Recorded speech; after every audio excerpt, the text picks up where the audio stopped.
Welcome to the show. I'm your host, Dr. Mike Wall. Well, as if 2021 wasn't tough enough on us, many of us decide that we're going to start off this new year with a restrictive diet or a New Year's resolution as a form of penance for enjoying the holidays. Well, my research while I was in school was in the field of diet and exercise, and having worked in the gym for a good chunk of my career, I can tell you that by usually mid-February, many of us have decided to go back to our old ways. Well, that's likely because we didn't choose the right approach. So today, we're going to look at a new way of having a relationship with our food that might be different from what you hear in commercials. It's the start of the new year, and that means people are busy making their New Year's resolutions because we all want to get started off on the right foot. We're having some work. Have you seen the U.S. News and World Report's latest publication about the best diets in 2021? If I told you it is more important when you eat than what you eat. So do you know which foods make up a good diet?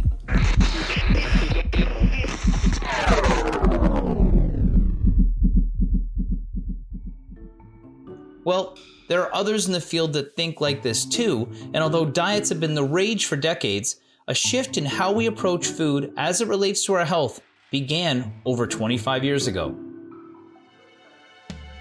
In 1993, Evelyn Tribole and Elise Resch were dietitians working next to each other in the same office. Both of them, in keeping with the wisdom of the time, spent their days counseling their clients on nutrition and meal planning, all with the aim of helping them lose weight. But both of them had lingering doubts. Discipline and dieting worked for their clients for a time, but inevitably diets proved impossible to maintain and natural hunger resurfaced. When Tribole and Resch shared their dissatisfaction with one another, they realized that there must be a different approach to eating, one that emphasized satiety, not restriction, intuition, not discipline, pleasure, not austerity. And they created a philosophy of food that did just that. And it was called intuitive eating. They published their first book called Intuitive Eating, an Anti-Diet Approach in 1995. With me today is Andrea Stokes, who's a registered dietitian and certified intuitive eating counselor based in St. John's, Newfoundland. Andrea's worked with a variety of populations as a registered dietitian and has undergone formal clinical training focused on helping individuals achieve health and well-being. When it comes to nutrition, she practices a weight-inclusive, non-diet approach with a focus on building healthy relationships with foods. This means breaking free from unnecessary food rules and restriction, and instead encouraging those she works with to honor their body and nutritional needs, while also being able to fully enjoy the food that brings benefit to their lives.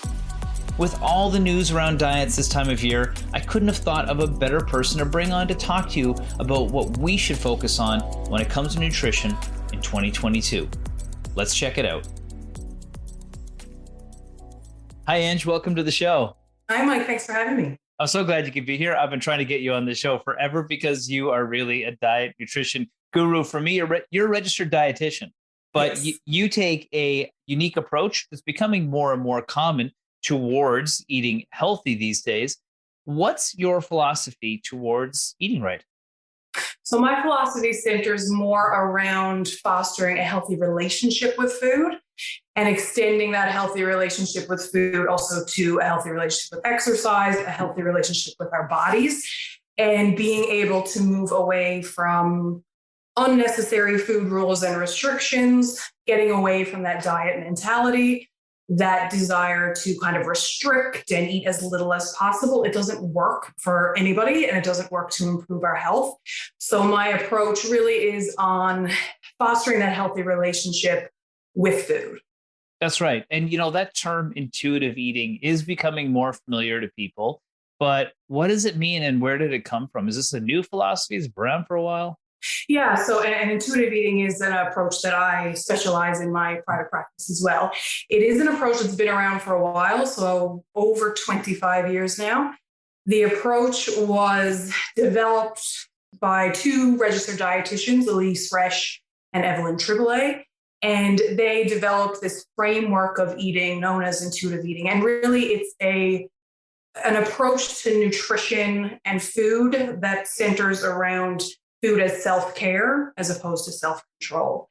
So in essence, eating intuitively is really eating with ease. So the stress and the pressure and the rules and the regimen around eating is removed, and we're able to eat in a way that feels good, right? So we start to turn towards internal cues to guide our eating behaviors and our food choices. So that can be things like hunger and fullness for sure, but also taste and pleasure and satisfaction.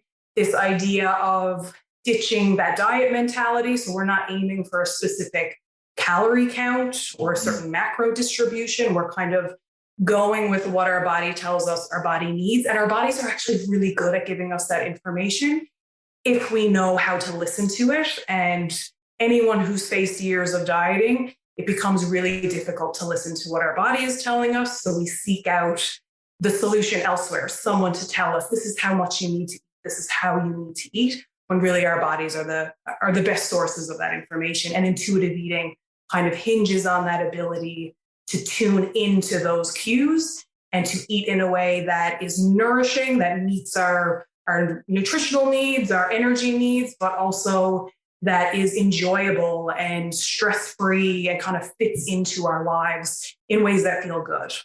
That's right. And you must provide people, we're going to get into some specifics on this, some guidelines around that, because intuitively after Halloween, I'd want to eat all the candy around the house, but that's not exactly going to nourish me. How do you guide them in that sort of process of coming to the realization of what's good for them on their own? Yeah, so one of the first things that I'll talk about with clients is just simply eating enough, right? So being able to respond to hunger in an appropriate way. So many of us, especially if you're following some sort of diet, especially if it's a diet for weight loss, the whole premise of a diet is to eat as little as possible, to deny your hunger. And that always backfires. It's why diets are designed to fail, right? So the more you restrict, the more you deprive yourself of what your body both needs and wants, the more likely you are to feel completely out of control around food. And that's when you kind of fall off the diet wagon. And the response to that often is, oh, see, this is why I can't be trusted around food. But really, it's the restriction we place around food that causes ultimately that loss of control. So I'm usually focusing on how can we get you to eat enough, first and foremost? How can we get you to center satisfaction and pleasure in the food experience? So not only are you meeting your energy needs, but you're also finding satisfaction in food because you're eating things that you like. Without satisfaction, it's harder to enjoy the eating experience, and enjoying the eating experience is a part of healthy eating, but it's also hard to move on from food. So when we are deprived of satisfaction, either by not eating enough or not eating foods that we enjoy, or foods that we maybe will crave or just have a natural taste preference for, we tend to start to fixate on food, right? You finish a meal, but you want more, right? It wasn't satisfying. So we ruminate on it. We obsess over what you should and shouldn't have, or what I wish I could have and I can't have. And you tend to think about food constantly. Right. And in reality, food isn't meant to be thought of constantly. We kind of eat, enjoy it, move on, and then we'll think about food again when we're hungry or when we want to eat again. So that pleasure and satisfaction piece is really important too. And with that, we tend to be able to reach a nutritional intake that actually is quite balanced. It might take some time to get there, but when we are allowing food in that we enjoy and eating enough, and there isn't this restriction and deprivation driving our eating, we tend to achieve a pretty good natural balance just in doing that. Oh, that's right. I mean, and people don't realize that our body carried fat with us to give us energy when there was periods of time when energy wasn't available. And we start to lose that and we restrict our intake of food. Well, we're going back to the way human beings grew for millennia. And that is that we need to eat more because there's not enough food around. And so, you're really playing against nature. And we've been around for an awful long time to try and cheat it with 3 weeks of cutting out carbs. I agree. Yeah. So. You're absolutely right. So, and that deprivation and then subsequent loss of control is actually a very normal human biological response, right? It is a response to deprivation. And so when we do allow ourselves to eat or we gain access to food, whether it's, you're eating out for dinner, or you're at someone else's house, or you decide to let yourself buy this food and have it in your house that you normally don't. When you finally get that access to it, your body and brain is kind of like, okay, this is our chance. Get as much as you can while you can, because it's going to be restricted later. So it's this all or nothing type mentality that we find ourselves in. We're here with registered dietitian and certified intuitive eating counselor, Andrea Stokes from Mindset Nutrition and Wellness. She's explaining what intuitive eating is and how we can break away from traditional thinking around diets, body image, and restriction. We'll be right back after the break.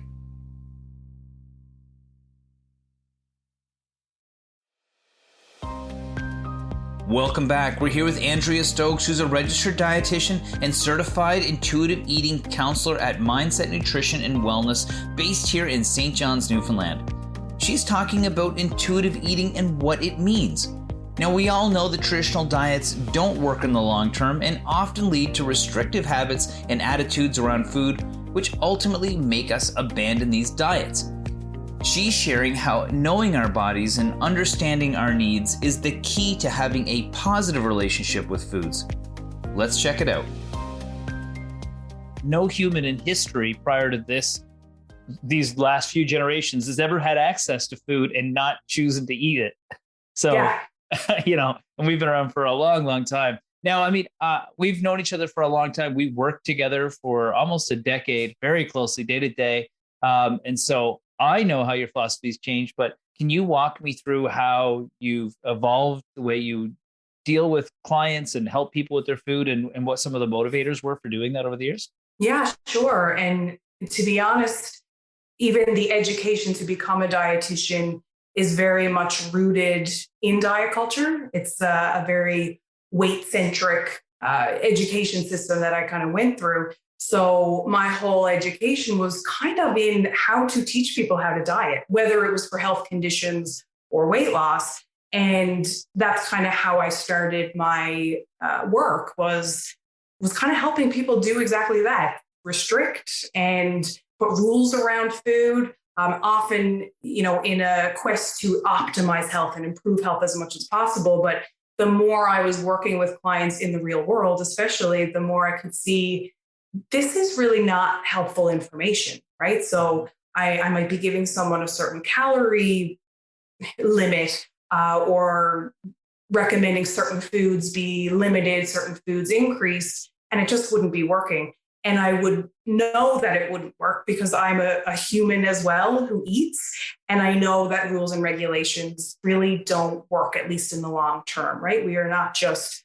robotic eating machines. We eat for such a wide variety of different reasons. So just limiting our intake to certain rules or a certain meal plan or a certain calorie count is just unsustainable, especially when the whole premise of those meal plans tends to be underfeeding and underfueling a human body. So as I saw that work not be effective, both in terms of improving anyone's health or resulting in any amount of weight loss, but also the negative impact that kind of approach can have on people. So the stress that comes with eating and the subsequent ill effects that come with that stress, right? And then seeing people easily fall into a pattern of disordered eating, sometimes full-blown eating disorders. And I didn't want to perpetuate that kind of approach to eating. I think food is to be enjoyed, and food is a way to enhance our lives. It's a way to expand our lives, not shrink our bodies. So I became a little disillusioned with that whole nutrition focused approach. And I do believe that nutrition is extremely valuable for our health and well-being, but it is not the be all end all of health. And a very obsessive focus on nutrition can really take us further and further away from health, and isn't the whole point of eating a healthy and nourishing diet to be healthy. But if you are stressed out all the time about food, if you are underfueling your body in an attempt to achieve a certain weight, that's not going to be very healthy for you. If you find it difficult to socialize or go out to eat with friends, that's not particularly healthy either. So our fixation on nutrition as well as exercise, as well as body size, can actually really take us further and further away from true health and well-being if we think more broadly in that definition of health. It's so funny. Every year for New Year's, what I do is I take all the things that are important in life, whether it be relationships or work or your physical health or your mental health and all these different things, and I scale them and I see which is the area I need to work on the most. And maybe it's not that I need to lift more weight or, lose 2 pounds. It might be that I need to focus on my hobbies or my friendships. Mm-hmm. Now, for somebody listening, they might be like, okay, well, she's talking about people that diet and, that's not relevant to me because we have a broad variety of listeners. Can you give people an idea of some of the top types of populations that you've worked with over the years? Because you've worked with a lot of people. Yeah, a wide variety of people over the years. Certainly now in my private practice, I deal with a lot of people who are fed up with dieting and kind of seeking out a different way. But I have worked with, athletes. I've worked with offshore workers. So I used to travel offshore. Mike, you have joined me before. Mm-hmm. We used to travel out to some of the oil rigs and discuss, nutrition and health and wellness in those environments. And that's a population that's quite different from who I see today. But there's often a very shared experience in terms of what people are looking for. People are confused by nutrition information. People are confused as to what it actually means to be healthy. So there is a common thread between all those sort of different demographics and different people. But yeah, I've seen kind of a wide variety of different questions and concerns. But often it stems down to people being, overwhelmed and stressed out and, confused about eating. And I think that's such a shame that such an enjoyable part of the human experience has been made to be very negative for a lot of people. Mm-hmm. Totally. And that's the thing. So let's just let everybody listening, let's read their minds here for a second. And you can tell me what are the biggest hurdles people face with diets. Just list off those key things that are going to drive people to come talk to somebody like yourself. Yeah, well, I think ultimately we all live in a world that is almost ruled by diet culture. So we are bombarded day in, day out with messages about our bodies being wrong, about us not being healthy enough, not fit enough, we're not eating in the right way. And the definition of health by diet culture standards is very, very narrow. And it hinges basically on the foods you eat, what type of exercise you engage in, and your body size. And health, as we know, is about far more than those three things. So ultimately, the biggest hurdles about dieting is that diets are designed to fail, right? And even the premise that our bodies are wrong and that they need to be fixed is really a problem created by the diet industry that helps them make a lot of money, especially, in January, in the new year, when there's different diet programs, fitness equipment, detoxes, you name it, on the market. It's really designed to remind people there's something wrong with your body and we have the solution to fix it. When there's nothing wrong. There's nothing wrong with our bodies. We don't need to fix anything. We need to focus on what's going to make us feel healthy by our own definition, what's going to make us feel well by our own definition. And so what I'm often recommending for people is to take some time to think about how you define health. How do you define health and well-being for you? And what are the things that are important to you? And just like Mike, you mentioned about, your New Year's resolutions of the different categories that you might focus some attention on. Maybe it's hobbies, maybe it's stress management, maybe it's improving your sleep. Those are areas that we can focus attention on versus I need to lose X number of pounds, or I need to get back on track, or I need to stop eating this and start eating this way. The issue with diets really is that it sets us up for failure because they're unsustainable. They're not enjoyable. They take the enjoyment out of eating, and there's just no way we can maintain them in the long term. So how does someone become an intuitive eater? Well, to help get there, Tribole and Resch came up with the 10 principles of intuitive eating, all of which focus on creating a healthier relationship with food. These principles essentially teach you to tune into your body as opposed to just following a food prescription or a diet. The first principle is to reject the diet mentality.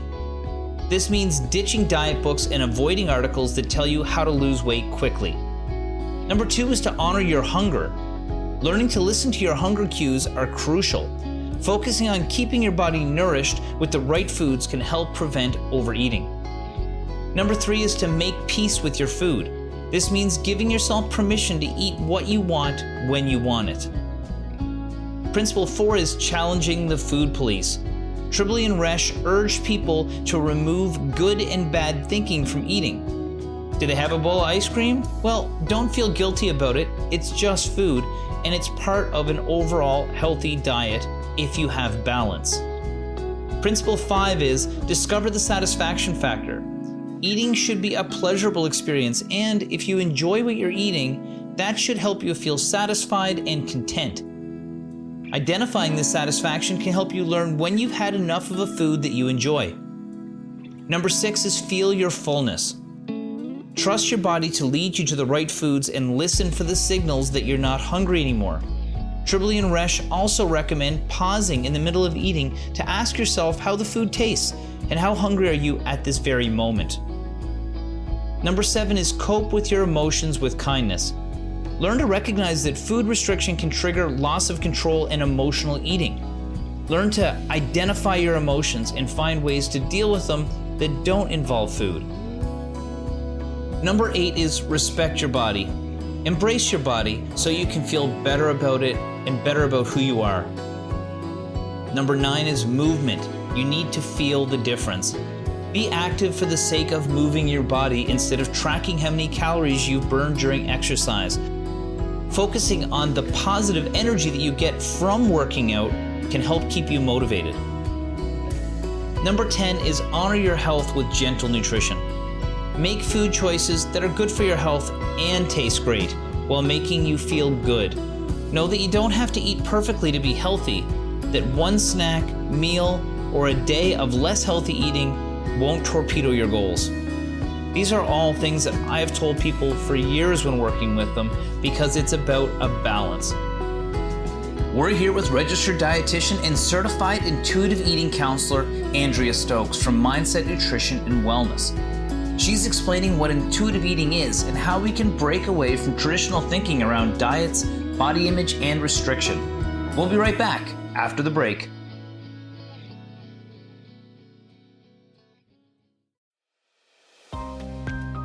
Welcome back. We're here with Andrea Stokes, who's a registered dietitian and certified intuitive eating counselor at Mindset Nutrition and Wellness, based here in St. John's, Newfoundland.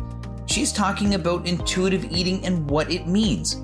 Now, we all know that traditional diets don't work in the long term and often lead to restrictive habits and attitudes around food, which ultimately make us abandon these diets.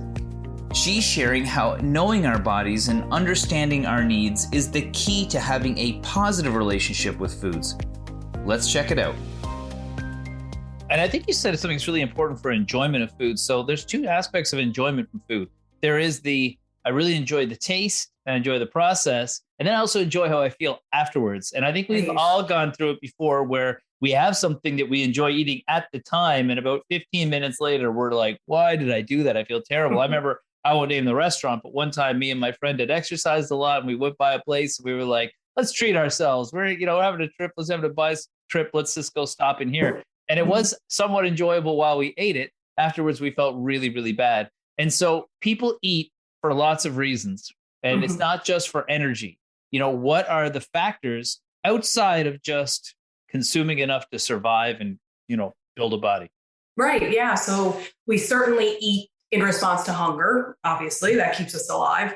We eat for nutritional reasons, right? To consume a specific type and variety of nutrients that helps our bodies function as optimally as possible. And that's important too. What exactly that mix of nutrients is, that perfect mix, is sort of a question mark, but with sort of a variety and enjoyment in our food, we tend to get really close to those nutritional marks. So beyond those factors for eating, there's lots that impacts our food choices and our eating behaviors.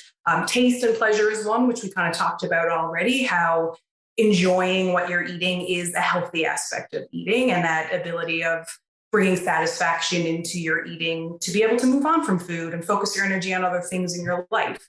But also things like celebrating your culture, honoring your traditions, right? So things like connecting with others. We use food to connect and to socialize. We use food to celebrate, to grieve. Food comes into our lives in so many different ways. And then beyond that, even just practical aspects of eating. So what is convenient to you? What do you have time to eat? What do you have time to prepare? What foods fit into your budget? What foods do you have access to? All of those things will influence ultimately our food choices.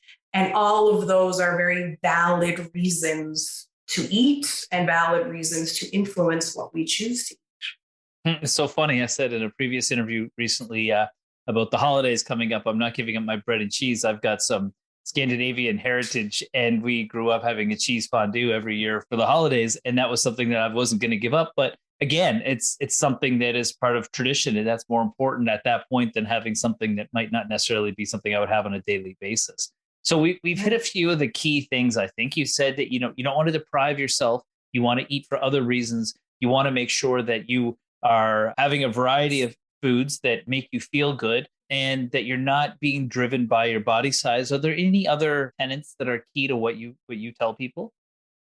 Yeah, I think a big tenet around my work in approaching food is to reject that diet mentality, but in doing so, that means making peace with food.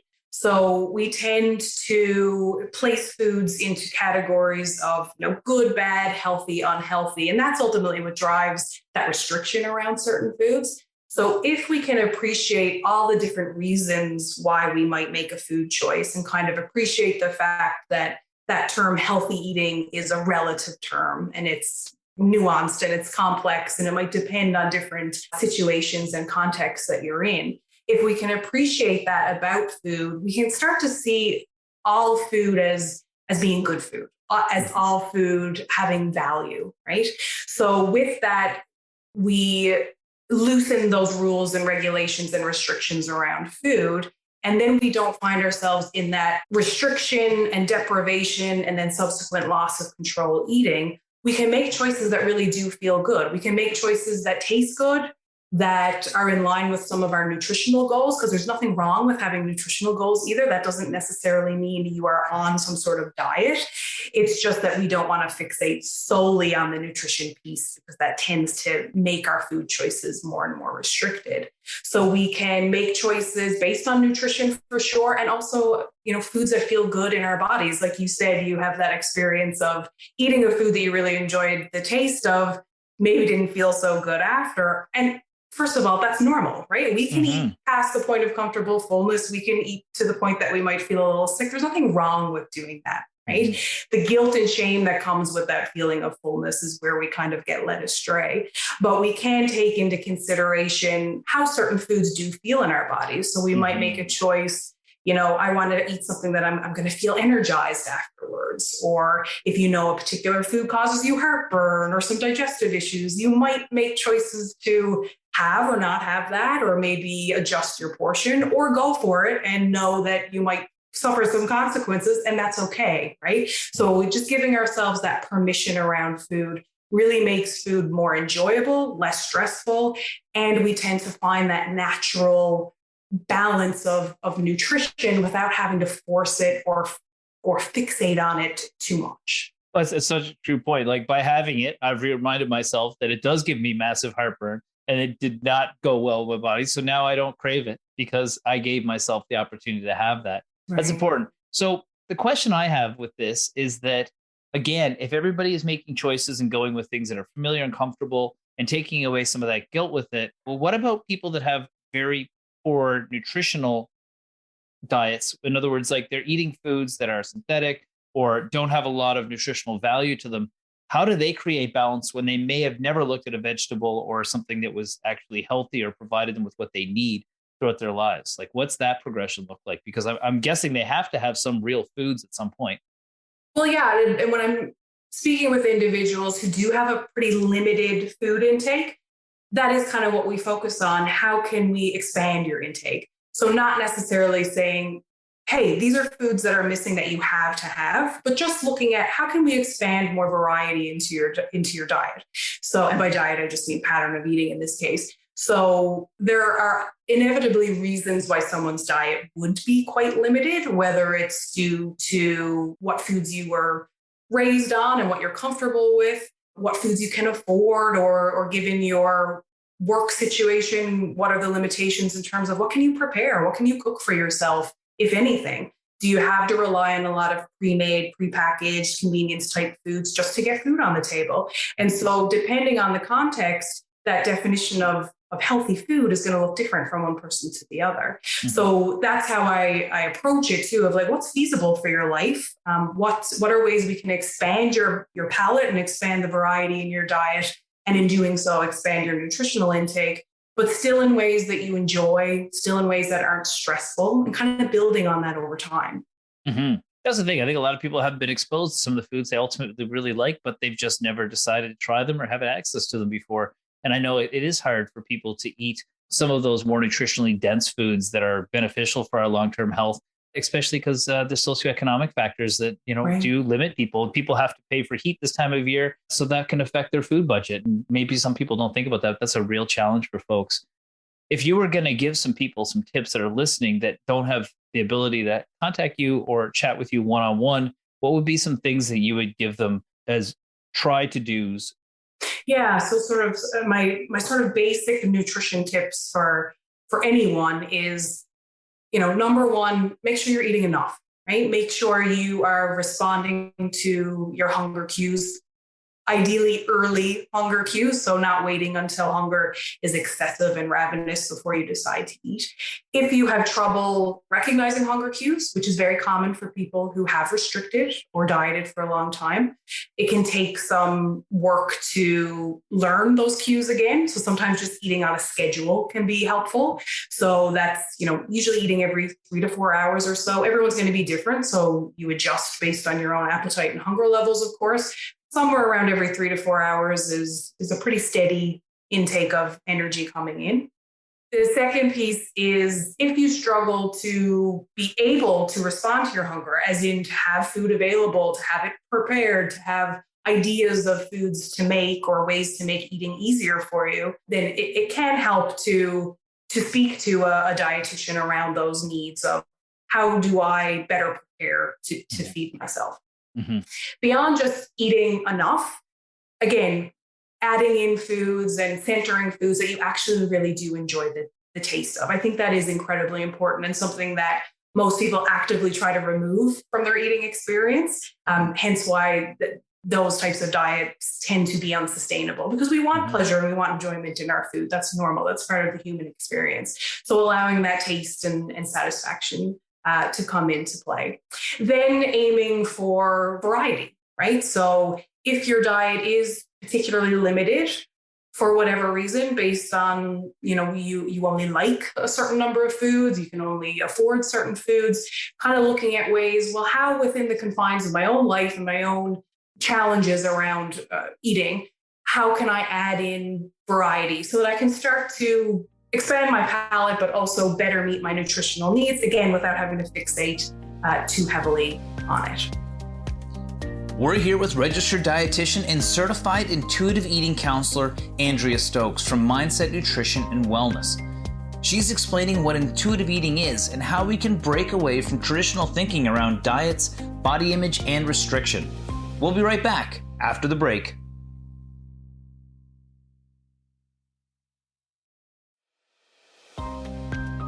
Welcome back. We're here with Andrea Stokes, who's a registered dietitian and certified intuitive eating counselor at Mindset Nutrition and Wellness, based here in St. John's, Newfoundland. She's talking about intuitive eating and what it means. Now, we all know that traditional diets don't work in the long term and often lead to restrictive habits and attitudes around food, which ultimately make us abandon these diets.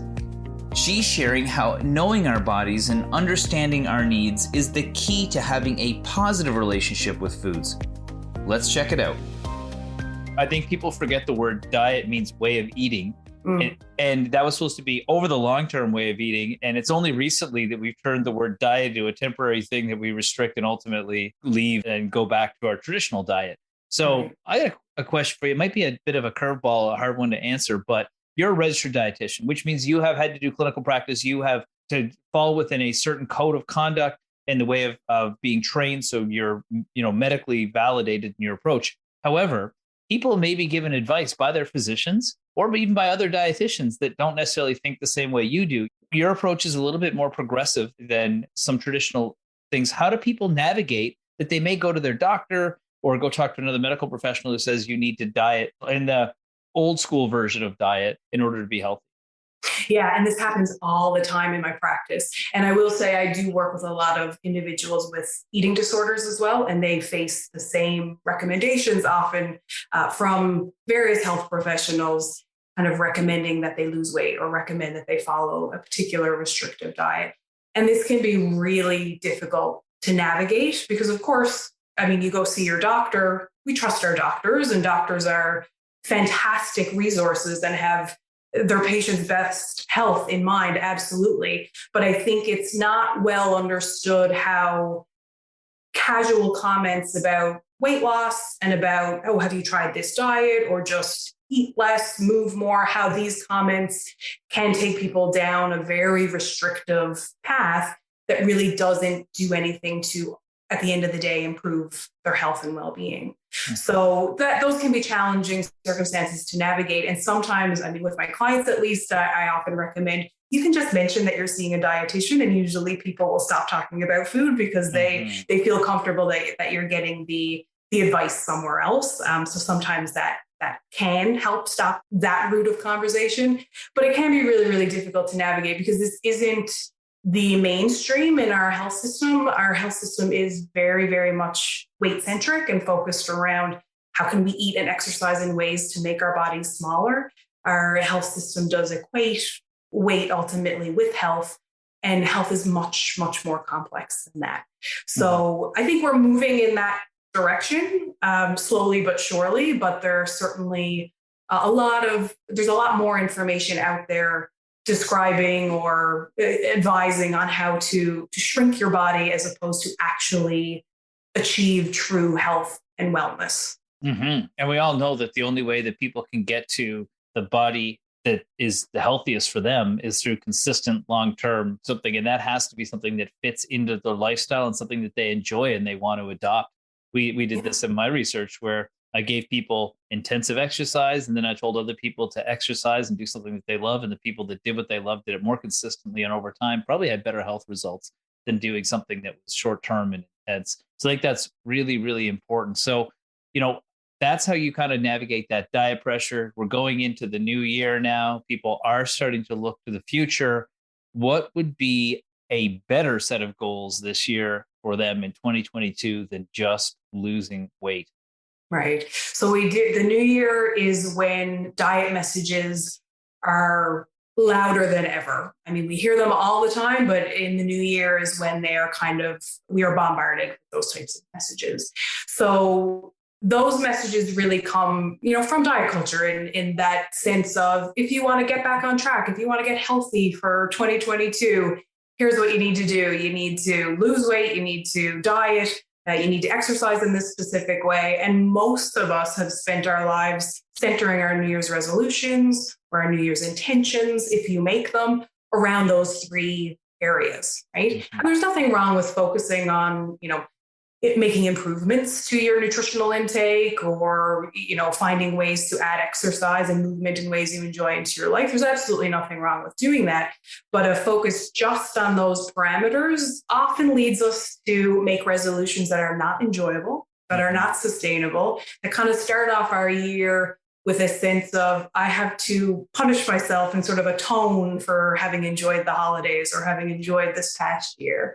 So I encourage people to, again, think more broadly about their definition of health. If you are someone who likes to make resolutions that center around health, focus on expanding that definition and thinking about truly more holistically what are areas of your life that could use a little bit of attention. Mm-hmm. So like I said, it could be stress management, it could be sleep, it could be spending more time with loved ones. Social connection is hugely important for our health. It could be learning to build that healthier relationship with food. It could be devoting some time to meeting with a therapist. There are so many ways that we can improve our health in ways that are much more long lasting and often much more enjoyable than just trying to shrink our bodies. Well, ironically, some of those things you said, improving social connections, people that are dieting all the time can't participate a lot because they're restricting their food and say it can cause the anxiety. And sometimes all these things that we do to try and get healthier can actually be like gas on a fire for somebody that's already suffering in some of those areas. And yeah, you're absolutely right. If somebody wants to learn more and they want to reach out to you, how can they get a hold of you? So I can be reached at email address Andrea Stokes at mindsetnutritionandwellness.ca. I have a website called mindsetnutritionandwellness.ca, and you can find me on social media, Instagram in particular, at Mindset Nutrition and Wellness. Yeah, I love your Instagram. It's always got great tips. It's really nice Instagram to follow. I click on sometimes, I get a little advice, and it's perfect. Keeps me on track too. Oh, thank you. Andrew, it's great to see you. Thanks for taking the time today. I know everybody listening really appreciated hearing from an expert like yourself. Have yourself a great 2022. You too, Mike. Nice to chat with you. Thank you to Andrea for taking the time to join us today. I find conversations with folks that I've worked with over the years are always enlightening of how the science changes, and so do our approaches. What was once gospel in nutrition, where diets were supreme, is now recognized as something that can actually harm us. Yes, restricting calories or cutting out certain foods can make us lose weight in the short term, but it can also lead to disorders in other areas of our health, like our mental health and social interactions. Instead, we need to find how we should eat for ourselves, what makes us feel good and ultimately leads us to better health. Remember that health is all-encompassing, and it's not what a scale tells you is good or bad. Our health is multifaceted, and nutrition is just one component, but it's an important one. I hope you find a balanced and sustainable way this year that helps you improve your health as you define it. Just some food for thought. Well, thanks for joining me. I'm your host, Dr. Mike Wall. We'll see you back here next week for another episode of the Wellness and Healthy Lifestyle Show on your VOCM.